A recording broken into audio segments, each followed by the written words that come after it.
Assalamualaikum warahmatullahi wabarakatuh. Kami dari kelompok 3 akan menjelaskan mengenai manajemen kredit. Dan disinilah ada nama-nama anggota kami. Yang pertama Angbang, kedua Rehan, yang ketiga Sipa, dan yang terakhir saya sendiri. Nah, yang pertama yaitu membahas mengenai pengertian, tujuan, dan fungsi manajemen kredit. Pertama, menjelaskan pengertian manajemen kredit. Apa sih kredit itu? Manajemen kredit itu yaitu kepercayaan dari kreditor bahwa debitur akan mengembalikan pinjaman beserta bunganya sesuai dengan perjanjian kedua belah pihak. Dalam hal ini, kreditur percaya bahwa debitur akan mengembalikan pinjaman sesuai dengan kesepakatan kedua belah pihak.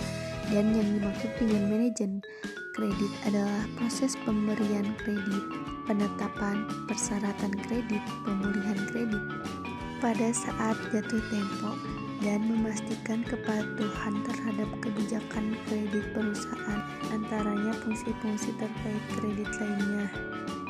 Tujuan dan fungsi manajemen kredit. Yang pertama, mencari keuntungan.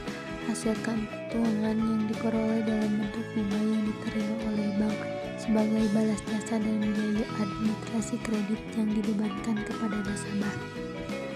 Yang kedua, membantu usaha nasabah. Nasabah yang memerlukan dana, baik dana investasi atau dana modal kerja. Yang ketiga, yaitu membantu pemerintah. Bagi pemerintah, semakin banyak kredit yang disalurkan oleh pihak perbankan, maka semakin baik, mengingat semakin banyak kredit berarti adanya kecurangan dana dalam rangka peningkatan pembangunan di berbagai sektor, terutama sektor nil. Selanjutnya membahas mengenai klasifikasi kredit. Ada 7 klasifikasi kredit. Yang pertama menurut tujuan pemberian, yang kedua menurut penggunaan. Menurut penggunaan dibagi menjadi 2. Yang pertama kredit konsumtif, yang kedua kredit produktif. Dan yang ketiga menurut jangka waktu kredit. Ada kredit waktu jangka pendek, menengah, panjang. Yang keempat menurut bentuk jaminan. Yang kelima menurut status hukum debitur.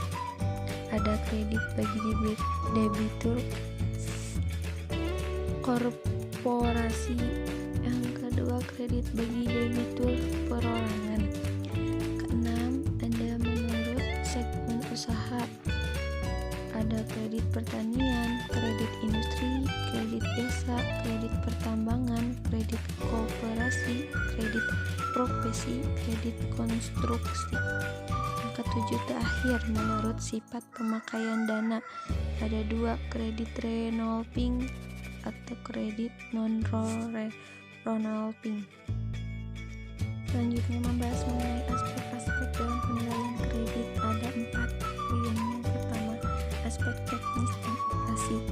Peran ini adalah membahas masalah yang berkaitan dengan produksi, seperti kapasitas yang digunakan, masalah lokasi, layout ruangan, dan mesin-mesin termasuk jenis mesin yang digunakannya. Yang kedua, aspek manajemen. Untuk menilai struktur organisasi perusahaan, sumber daya manusia yang dimiliki, serta latar belakang pengalaman sumber daya manusianya. Yang ketiga, aspek sosial ekonomi. Menganalisis dampaknya terhadap perekonomian dan masyarakat umum, seperti meningkatkan ekspor barang, mengurangi pengangguran, meningkatkan pendapatan masyarakat, terjadinya sarana dan prasarana, membuka isolasi daerah tertentu. Yang terakhir, 4. Aspek AMDAL. Menyangkut analisis terhadap lingkungan, baik darat, air, atau udara. Jika proyek atau perusahaan ini dijalankan, analisis ini dilakukan secara mendalam. Apakah apabila kredit tersebut disalurkan, maka proyek yang dibiayai akan mengalami pencemaran lingkungan di sekitarnya. Selanjutnya membahas mengenai perhitungan tingkat bunga kredit. Perhitungan ini ada 4. Yang pertama yaitu overhead cost.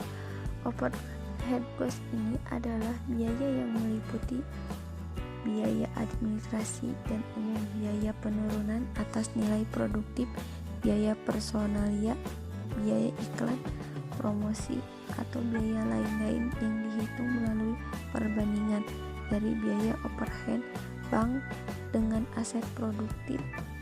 Overhead cost dapat dihitung dengan